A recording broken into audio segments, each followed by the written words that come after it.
সুদের সাথে হারামের সাথে কোন না কোন অন্যায়ের সাথে যুক্ত আছি, যারা বলেন ঠিক কিনা। কাল কিয়ামতের ময়দানে আমার স্বামী বলেছে, বিবি বেঁচে থাকলে দেখা হবে, আর না হয় দেখা হবে কিয়ামতের ময়দানে।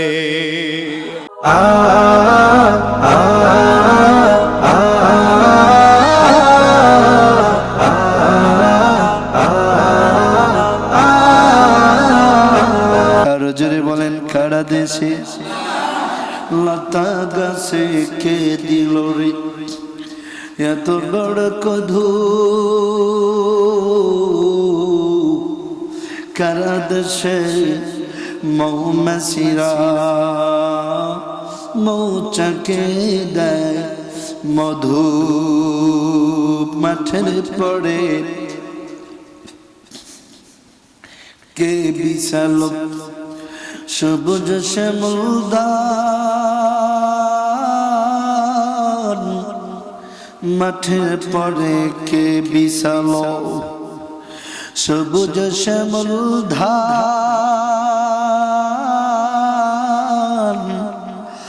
নদীর বুকে কে দিল রে কলো কলো তান, পাখির কণ্ঠে কে দিল রে কুহু কুহু গান। চিন্তা করে দেখো মন, এসবই আমার মাওলা পাখির দান। জোরে বলি ঠিক না ব্যাঠি, সব কিছু কে দিয়েছে বলেন? এই তো জুমার দিন, এমন সময় ইন দ্য মিড টাইম মসজিদের সবগুলো এসি ছাইরা ফ্যানগুলো ছাইরা কপাল দিয়ে চয়া চয়া ঘাম পড়ছে, ঠিক ঠিক কিনা? ঠিক বন্ধু, আল্লাহ চাইছি, আল্লাহ বলেন ইন্নামা আমরুহু ইযা আরাদা শাইআ আইয়াকুলা লাহু কুন ফায়াকুন। আমি কোনো কিছু করার জন্য কোন বললেই হয়ে যায়, কোন বলাটাই যথেষ্ট। আল্লাহ চেয়েছেন, শীত চলে আসছে, এখন এসিও দরকার নাই, ফ্যানও দরকার নাই, ঠিক কিনা? কপাল কি ঘামেনি? কপালও ঘামে না, তার মানে সব কিছু আল্লাহর হুকুম মানে। আমরা মানুষ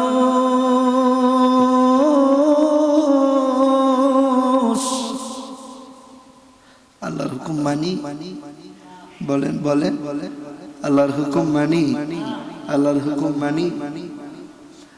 আল্লাহর হুকুম যদি মানতাম, এই অত্র এলাকায় মাত্র এই কয়জন মানুষ সবার আগে আসছি। বলে যখন জুমার নামাজের আজান হয়ে গেছে, মুয়াজ্জিন বলছে হাইয়া আলাস সালাহ হাইয়া আলাল ফালাহ, আমাদের কানের মাঝে বেজে উঠতো ইদা নুদিয়া লিস-সালাতি মিন ইয়াউমিল জুমআ। সুবহানাল্লাহ। সূরাতুল জুমার মধ্যে 28 নম্বর পারা 13 নম্বর পৃষ্ঠার শুরুর দিকে আল্লাহ ডাক দিয়ে বললেন, ইয়া আইয়ুহাল্লাযীনা আমানু ইযা নুদিয়া লিস-সালাতি মিন ইয়াউমিল জুমআতি ফাসআউ ইলা যিকরিল্লাহি ওয়া যারুল বাই'।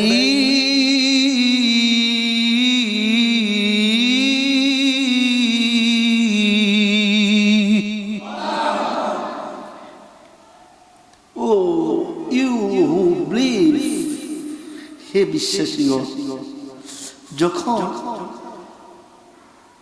তোমাদের কানে আল্লাহর ডাক পৌঁছে যায়, নুদিয়া লিস-সালাত মিন ইয়াউমিল জুমআ, যখন তোমাদের কানে জুমার আজান পৌঁছে যায়, ফাসআউ, এবং তোমরা যখন এটাকে অনুধাবন করো, ইলা যিকরিল্লাহ, তোমরা চলে এসো কার দিকে?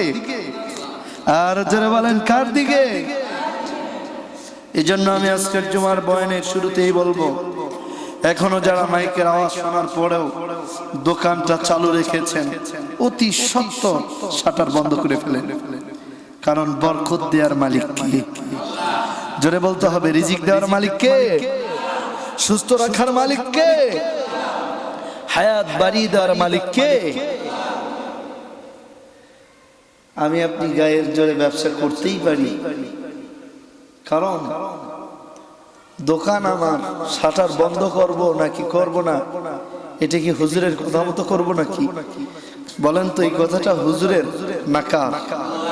আর জোরে বলেন কথাটা কার? যখন জুমার আজান হবে সব দোকানপাট ক্লোজ করে দিতে হবে, এই অর্ডার কার? আল্লাহর। এই অর্ডার কোন ইমামের, কোন খতিবের, এই অর্ডার কোন রাষ্ট্রের নেতার নয়। সুবহানাল্লাহ।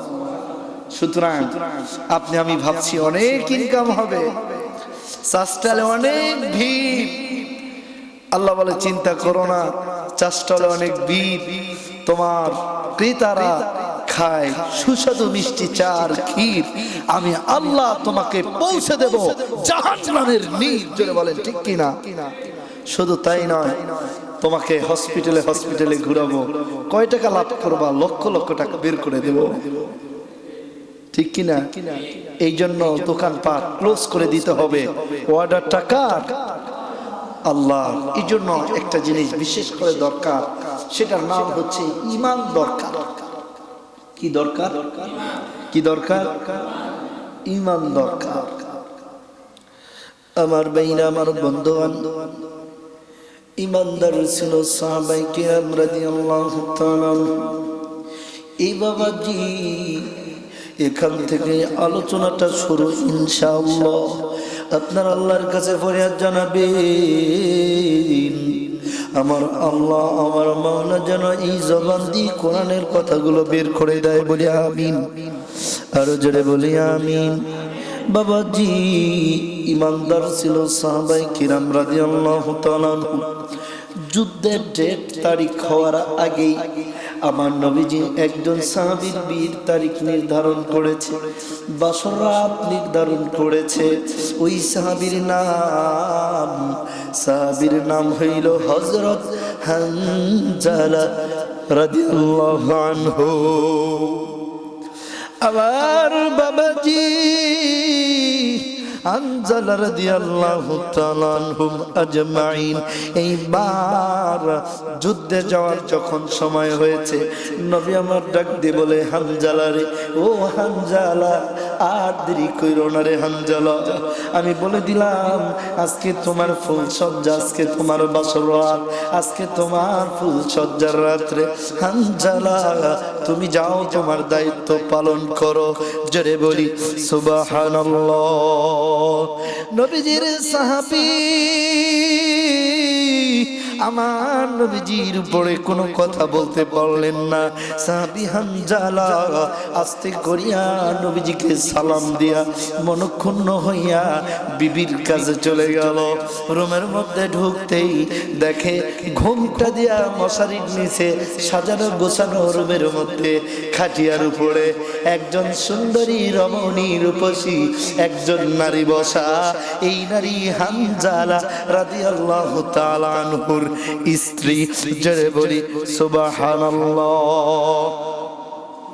আমার ভাইরা, হানজালা রাদিয়াল্লাহু তাআলা আনহু এইবার স্ত্রীকে দেখা মনের চিন্তা ভাবনা কনভার্ট হইয়া সাইয়্যিদুল কদর সাহাবী, নবীর আশিকান সাহাবী হানজালা এইবার নিয়ত করে ফেলল, ফুল সজ্জা করে বাসর রাত করব, কালকে সকাল বেলা গিয়ে যুদ্ধে অংশগ্রহণ করব।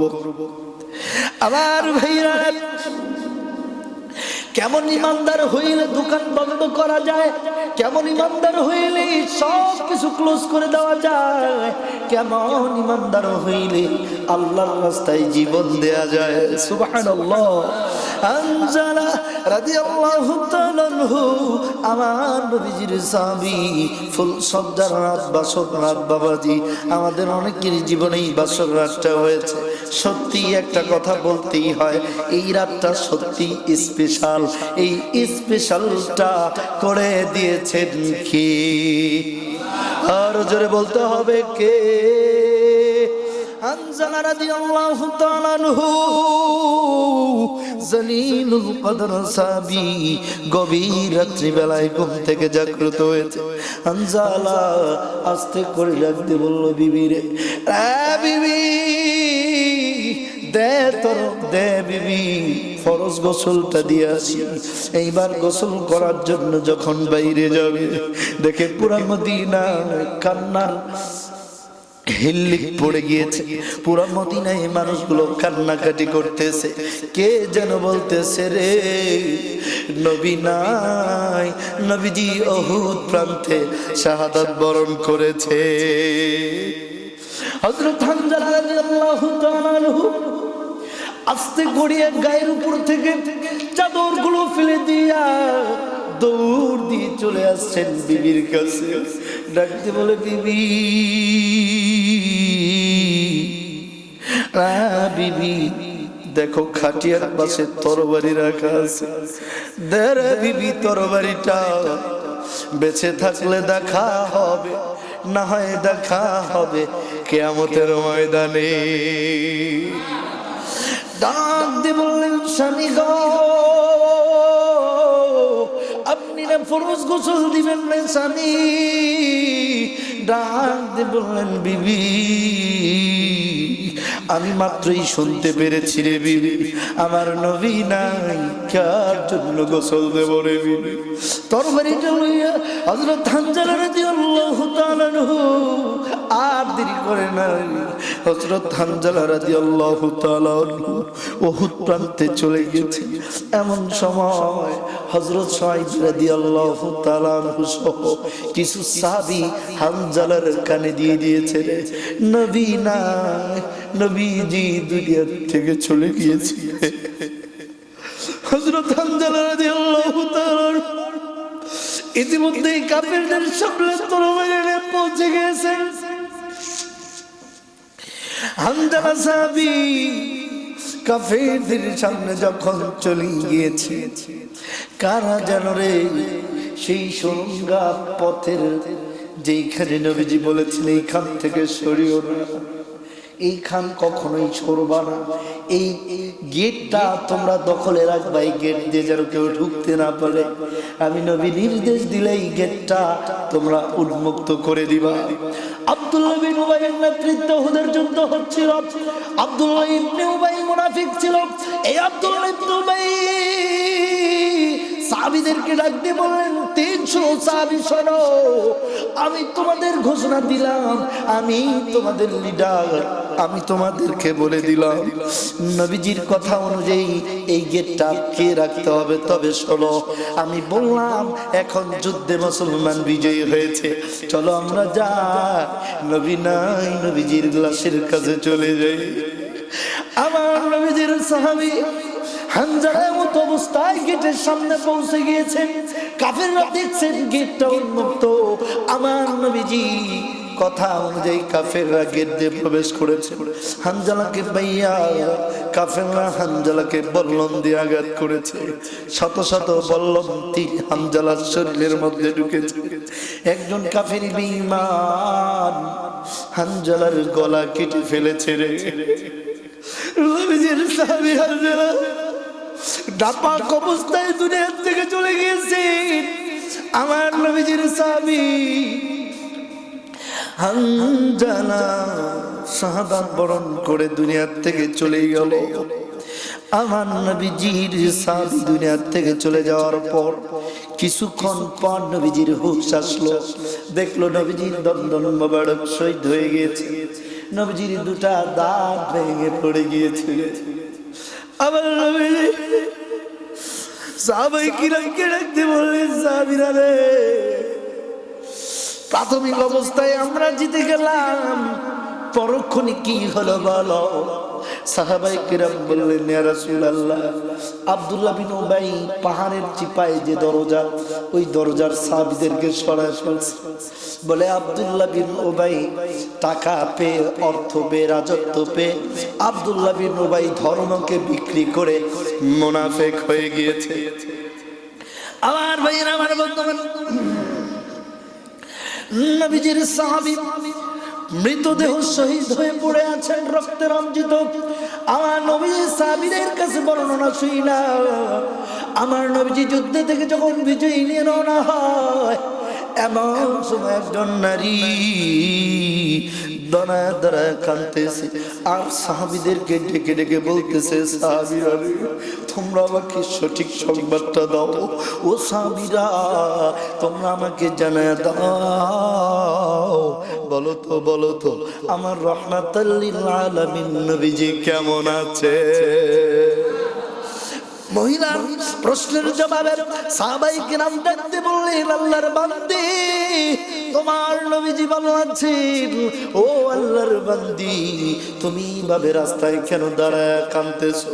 বলে আমি শুনেছি রাহমাতাল লিল আলামিন শহীদ হয়ে গিয়েছে। বলে না, নবীজির দাঁত শহীদ হয়েছে, নবীজি জীবিত আছেন, নবীজি আসতেছে। সাহাবীরা রে, গত রাতেই তো আমার ফুল সজ্জা হয়েছে। সাহাবীরা, তোমাদের কাছে জানতে চাই, বলো বলো আমার স্বামী হানজালা কেমন আছে? সুবহানাল্লাহ। আমাদের স্ত্রীরা হইলে আগে জিজ্ঞাসা করতো মসজিদের ইমাম সাহেব মারা গেছে, এটা জিজ্ঞেস করতো নাকি জিজ্ঞেস করতো আমার স্বামী কেমন আছে? বলেন বলেন বলেন, আমার স্বামী কেমন আছে? কিন্তু হানজালার স্ত্রী বলেন, আগে বলো আমার নবীজি কেমন আছে? সাহাবায়ে কিরাম বললেন, নবীজি ভালো আছেন। বলে নবীজি আসতেছেন। বলে তাই নাকি? বলে হ্যাঁ। বলে তাইলে বলো আমার স্বামী কেমন আছে? তার মানে স্বামীর চাইতেও আমার নবীজির প্রতি ভালোবাসা কম না বেশি? এই জন্য নবীজির প্রতি ভালোবাসা ছিল বেশি। আমার আল্লাহ হয়েছে খুশি, দুনিয়াতেই বানাইছে জান্নাতবাসী। সুবহানাল্লাহ। আমার আল্লাহ জান্নাতে এই সাহাবীদেরকে দিয়েছেন আর করেছেন খুশি। আল্লাহ বলে, শোনো, শুধু জান্নাত দিয়েই হব না খুশি, আমি আল্লাহ তোমাদের সামনে এসে দেখা দেব।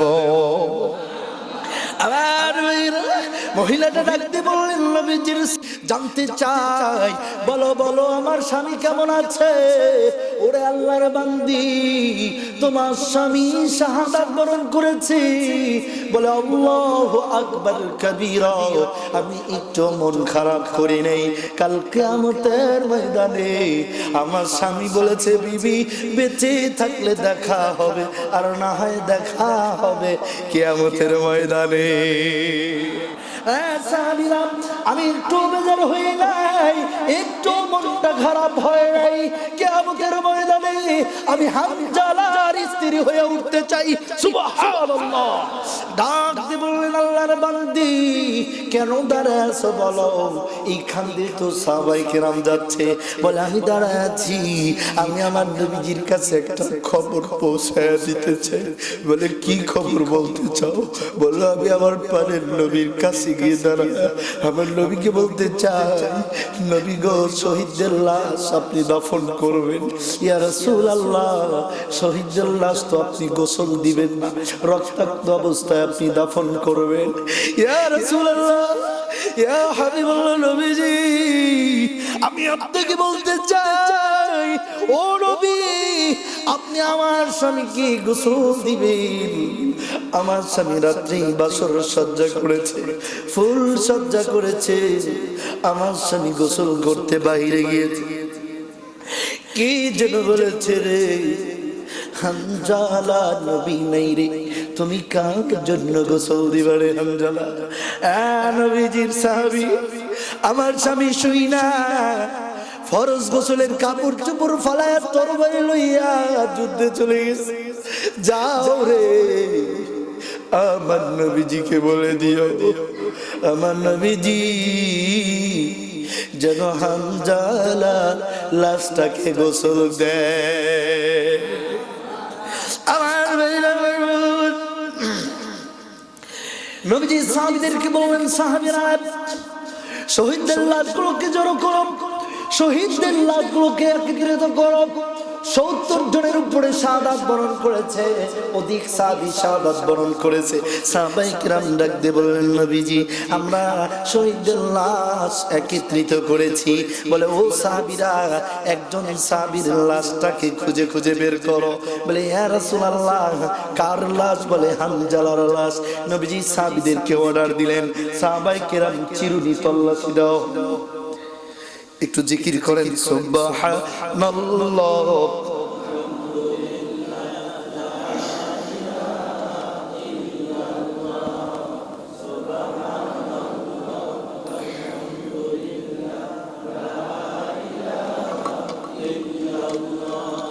সুবহানাল্লাহ।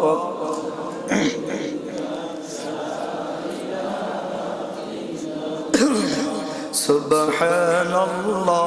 একটু চেপে বসি, চেপে বসি, চেপে বসি। সুবহানাল্লাহ। একটু বলেন আর ঘাড় ঘুরে দেখেন পাশের জন বলতেছে কিনা। যে বলতেছে তার ঈমান তাজা হয়েছে। সুবহানাল্লাহ।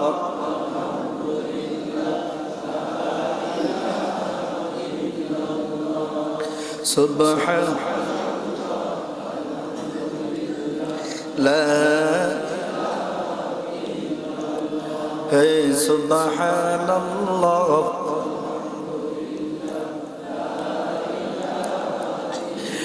কয়েকজন সাহাবী আমার নবীর সামনে ঈশা আমার নবীজিকে ডাক দিয়ে বললেন, ইয়া রাসূলুল্লাহ, ইয়া হাবিবাল্লাহ, আমরা শহীদদের লাশ একত্রিত করেছি।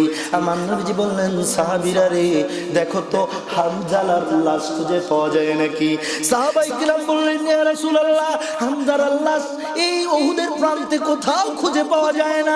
সুবহানাল্লাহ। আমার নবীজি চিন্তায় পড়ে গেলেন। আমার নবীজি ভাবতেছেন কাফেররা হামজালার লাশটা নিয়ে গেছে, কাফেররা বুঝি হামজালার দেহটা আমাদেরকে দিবে না।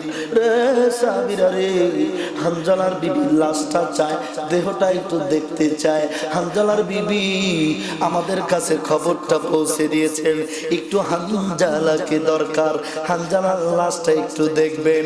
আমার নবীর সাহাবীরা ডাক দিয়ে বললেন, নবী গো হামজালার লাশ কোথাও খুঁজে পাওয়া যায় নাই। ও নবীজি কোথাও খুঁজে পাই নাই। বলে, তাহলে আরেকটু খোঁজো। ও নবীজি কোথাও পাই নাই। নবী আমার ডাক দিয়ে বললেন, সাহাবীরা রে একটু ইস্তিগফার করো, আল্লাহর কাছে দোয়া করো, দেখি হামজালার লাশটা কোথায় আছে। জিবরাইল আমিন আমার নবীজির কাছে আইসা নাযালা বিহির রূহুল আমিন আলা কলবিকা লিতাকুনা মিনাল মুনজিরিন।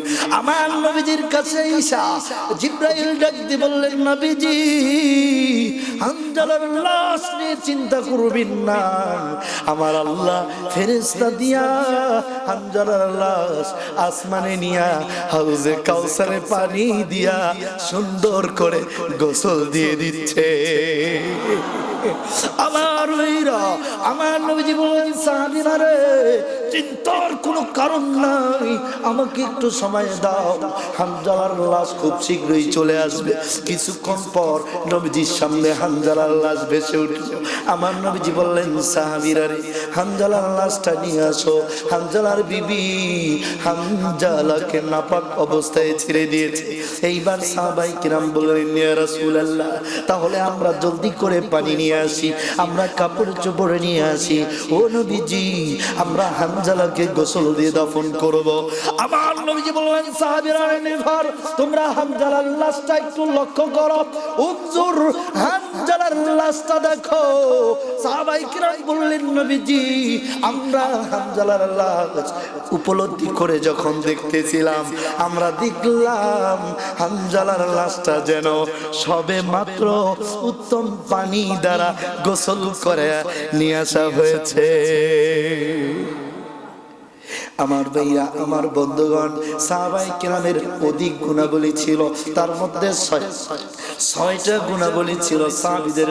সাহাবায়ে কেরাম রাদিয়াল্লাহু তাআলা আনহুর মধ্যে সবচেয়ে শক্তিশালী এক নাম্বার ছিল he was believing Rasulullah, he was believing আল্লাহ।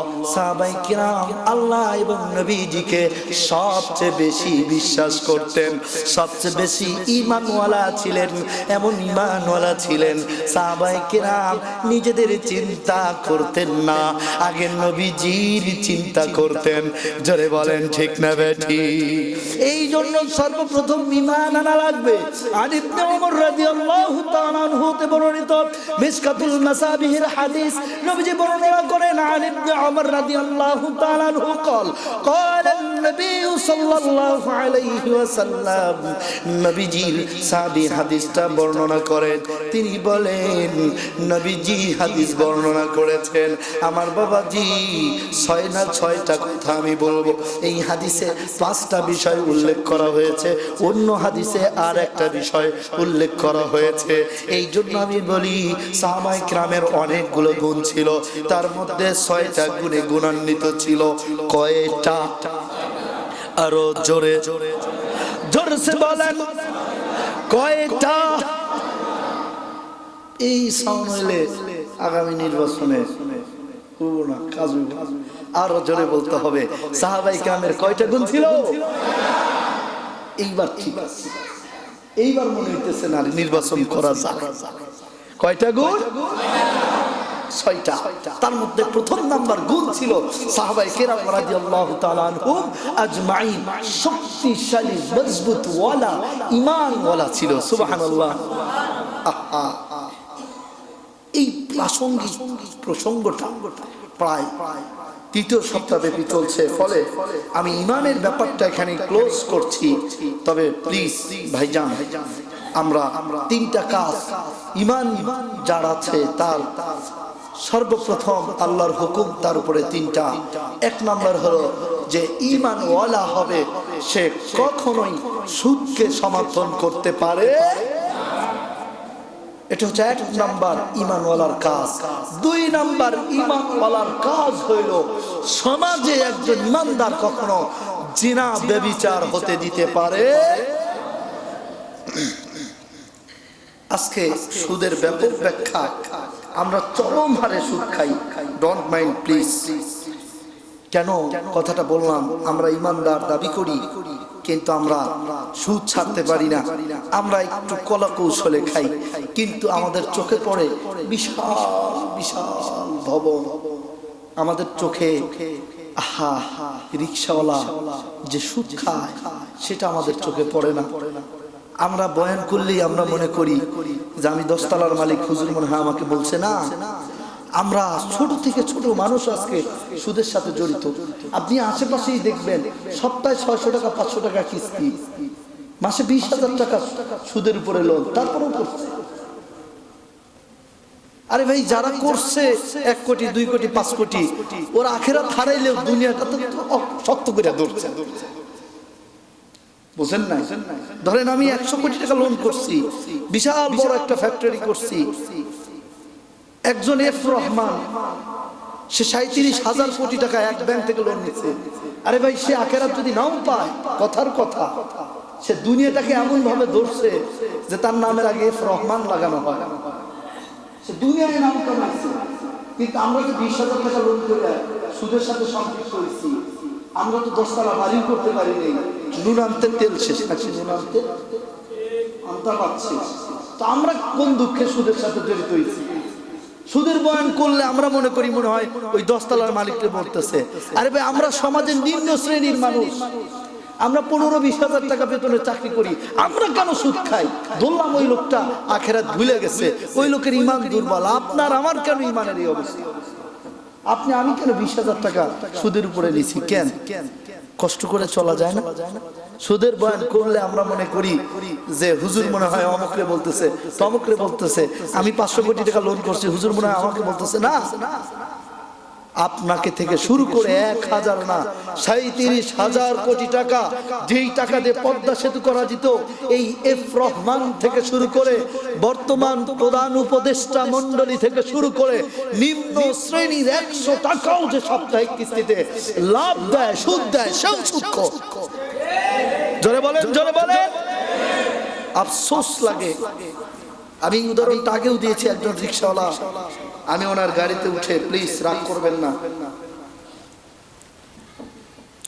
আগে একটু ভালো বলি, আমার কাছে কয়েকজন মানুষ তওবা পড়েছেন এবং তওবা পড়ে এসে আমাকে বলছেন, হুজুর আমি সুদের টোটাল টাকা পয়সা ছেড়ে দিয়েছি, জমি জমা রেখা এখন কৃষি কাজে সময় ব্যয় করছি, হুজুর আপনার বয়ানের পরে আমি সুদ ছেড়ে দিয়েছি, হুজুর আমার একটু কষ্ট হচ্ছে প্রাথমিক অবস্থায়, কিন্তু ভালো আছি। বলি আলহামদুলিল্লাহ। আমরা তো এটাই চাই নাকি? আমরা এটাই চাই কিনা? কে সুদ খাইলো, কে ঘুষ খাইলো, ওইটা তো আমার বলা উদ্দেশ্য না। আমার বলা উদ্দেশ্য, ঈমান যার আছে তার 3টা বৈশিষ্ট্য আছে। 1 নাম্বার, সে হারাম খেতে পারে। সুদকেই শুধু হারাম দেখলেন? বোনের হক মাইরা যে দিছে ওইটাকে আপনি হারাম দেখলেন না? ভাই কিছু মনে নিন না আমার কথা। 50,000 টাকা হুজুরের বিকাশ অ্যাকাউন্টে, সরি হুজুরের ব্যাংক অ্যাকাউন্টে দিয়ে আসতে হবে, দিয়ে এসে ডেট নিতে হবে। তারপরে এই হুজুর সেই ডেট অনুযায়ী যাওয়ার 1 মাস আগে আবার ফোন দিবে, আবার আমার অ্যাকাউন্টে 50,000 পাঠান। তারপরে 50,000 পাঠানোর পরে যেদিন মাহফিল, সেই দিন সকালবেলা ফোন দিয়ে বলবে আমার গাড়ি ভাড়া লাগবে 20,000। ভাই মনটা খারাপ করেন না। আবার যখন মাহফিল শেষ, 1 ঘন্টা বয়ান করছে, করার পর যখন যাবে তখন বলতেছে আমার পার্সোনাল অ্যাসিস্ট্যান্টের সাথে একটু কথা বলেন। পার্সোনাল অ্যাসিস্ট্যান্ট বলতেছে, হুজুরকে 1,20,000 দিচ্ছেন না? বলে হ্যাঁ। বলে হুজুর যখন মাহফিল শেষ করে বের হয় তখন আরো 20 দিতে হয়। আপনি শুধু সুদটাকেই হারাম দেখলেন। ইসলামে অতিরঞ্জিত কোনো কিছুকেই হালাল করা হয় নাই। আমি বলছি না ডাইরেক্ট হারাম, কিন্তু আমি এটা বলছি ইসলাম অতিরঞ্জিত কোনো কিছুকেই হালাল করেন নাই। আপনি আপনার উপরে বিয়ে ফরজ হয়েছে, আপনি 1টা করেন, 2টা করেন, 3টা করেন, আপনার বেশি প্রয়োজন আপনি 4টা করেন, আপনি 5টা বউ একসাথে রাখবেন, এই অনুমতি ইসলাম আপনাকে দেয় নাই। আমার এই আলোচনাগুলো ইদানিং মিডিয়াতে যায়। আমি যে কথাটা বলতে চাচ্ছি, যারা মিডিয়াতে আমার বয়ান শুনবেন প্লিজ আপনারা মাইন্ড করবেন না, কারণ আমরা অতিরঞ্জিত যারা করছি হুজুর হয়ে, আমরাও কোনো না কোনো ভাবে সুদের সাথে, হারামের সাথে, কোনো না কোনো অন্যায়ের সাথে যুক্ত আছি। যারা বলেন ঠিক কিনা? এইটাই সমাজ থেকে দূর করতে হবে। এটা একজন ইমাম থেকে শুরু করে, মসজিদ কর্তৃপক্ষ থেকে শুরু করে, মাহফিল কমিটি থেকে শুরু করে, প্রত্যেকের উপরে ইমানি দায়িত্ব, ঠিক কিনা বলেন? কোন পাক্কা সুদখোর যদি আজকের বয়ানে তওবা করে, আমি আজ থেকে তওবা করলাম, সুদ খাবো না, আপনি জানেন ওই লোকটা আপনার আমার চেয়েও ভালো। সুবহানাল্লাহ। আরো জোরে বলেন না, আরো জোরে বলেন না। এবার আপনি বলবেন হুজুর আমার জীবনে 40টা বছর আমি হারাম খেয়েছি, 40টা বছর আমি অন্যায় করেছি, হুজুর আর 40 বছর বাঁচবো কিনা জানি না। হুজুর আমি আপনার কাছে জানবার চাই আমার এই এতদিনের বদ আমলগুলো কি হবে? আল্লাহ বলে, বান্দা হতাশ হয়ো না, তওবা করেছো? বলে হ্যাঁ তওবা করেছি। বলে টেনশন করো না। আল্লাহ বলেন, آمن وعمل صالحا فأولئك يبدل الله سيئاتهم حسنات। আল্লাহ বলছেন চিন্তা করো না, ইল্লা মান তাবা ওয়া আমানা ওয়া আমিলা সলিহা। তুমি যদি তুমি যদি আল্লাহর উপরে বিশ্বাস করো, ইফ ইউ বিলিভ, যদি তুমি আল্লাহর উপরে বিশ্বাস রাখো, আর যদি তুমি ওয়া আমিলা সলিহা নেক কাজ করো, ফাউলাইকা ইউবাদদিলুল্লাহু সাইয়্যাতিহিম হাসানাত। তুমি যে তওবা করে ফিরে আসলা, বান্দা 40 বছর অন্যায় করেছো ব্যাপার না, ইউবাদদিলুল্লাহু সাইয়্যাতিহিম হাসানাত। এই 40 বছর 40 কোটি টাকা সুদ খাইছো, এই 40 বছর 40,000 নারী সাথে খারাপ ব্যবহার করেছো, এই 40 বছর বাবা মাকে কষ্ট দিয়েছো, এই 40 বছর মসজিদ মাদ্রাসা ভাঙছো, এই 40 বছর আলেমদের বিরোধিতা করছো, এই 40 বছর ইসলামের বিরোধিতা করছো। বান্দা চিন্তার কারণ নাই, এই সব বিরোধিতাকে আমি আল্লাহ উল্টায়া ইউবাদদিলুল্লাহু সাইয়্যাতিহিম হাসানাত। এই যে তুমি হাজার হাজার পাপ করছো, এই হাজার হাজার পাপকে আমি আল্লাহ হাজার হাজার নেক বানায় দেব। আর জোরে বলেন সুবহানাল্লাহ। তাহলে চিন্তা আছে? কোন চিন্তা আছে? আমরা এখান থেকে সিদ্ধান্ত নিয়ে নেই, আমি যে রিক্সা কিনছি লোন কইরা কিস্তি তুইলা এই হারাম কিস্তিতে যাব না। ভাই কিস্তি আমারও আছে, আলহামদুলিল্লাহ বলেন, জোরে বলেন আলহামদুলিল্লাহ। কেন আলহামদুলিল্লাহ বলবেন জানেন? আমার কিস্তিও 10,000, আমি পরিশোধও করবো 10,000। সুবহানাল্লাহ বলেন, আর জোরে বলেন। তারপরে ধর্ম উপদেষ্টা এফ আব্দুল খালেক সাহেব এই কয়েকদিন আগে ঘোষণা দিছে যে মসজিদের ইমামদেরকে 1 লক্ষ টাকা লোন দেওয়ার বাজেট পাস করার চিন্তা ভাবনা প্রক্রিয়া দিই, এবং এর কোন ইন্টারেস্ট সুদ বুঝে আসছে তো? তাইলে যদি এরকম হয় ভালো হবে না? ভালো হবে না ভাই? ভালো হবে না? এই কোন শীতে যারা একটি সন্তানের বাবা, সন্তানের জন্য অ্যাকসেপ্টেন্স পাস, যেটা মেয়ে বা ছেলের আবর্জনা বের হতে সহায়ক হবে, যেটা আপনাকে পবিত্র রাখবে, আপনার বিছানাকে সিকিউরিটি দিবে, সেটার জন্য যেই শ্রেণীর মানুষেরা একটু হিমশিম খায়, এই শ্রেণীর মানুষ যদি এরকম একটি সুযোগ পেয়ে যায়, তাহলে তারা ইমামের পাশাপাশি একটা বিজনেসও করতে। আপনারা খুশি না? এটা আপনারা চান না? এটা চান না? কারা হাত তোলেন তো একটু দেখি। তার মানে চান সবাই, আল্লাহ কবুল করেন। আর জোরে বলেন আমিন। আমি চাচ্ছি আপনারা লোন যদি এরকম কোথাও পান যেখানে সুদ মুক্ত, যা দিবেন তাই নিবেন। আপনি জানেন সুদ মুক্ত লোন দিলে লাভ কি? এই লোনকে বলা হয় কর্জে হাসান। এই লোনকে কি বলা হয়? বলেন বলেন বলেন। একজন মানুষ বিপদে পড়ছে, আপনি 5-10 হাজার 2,000 টাকা তাকে দিতেন। ইসলাম বলছে আপনি 100 টাকা দিয়েছেন, আপনি 300 টাকা আল্লাহর ঘরে একেবারে দিয়ে দিলে যে সওয়াব পেতেন, সেই সওয়াব আল্লাহ দিয়ে দিবেন।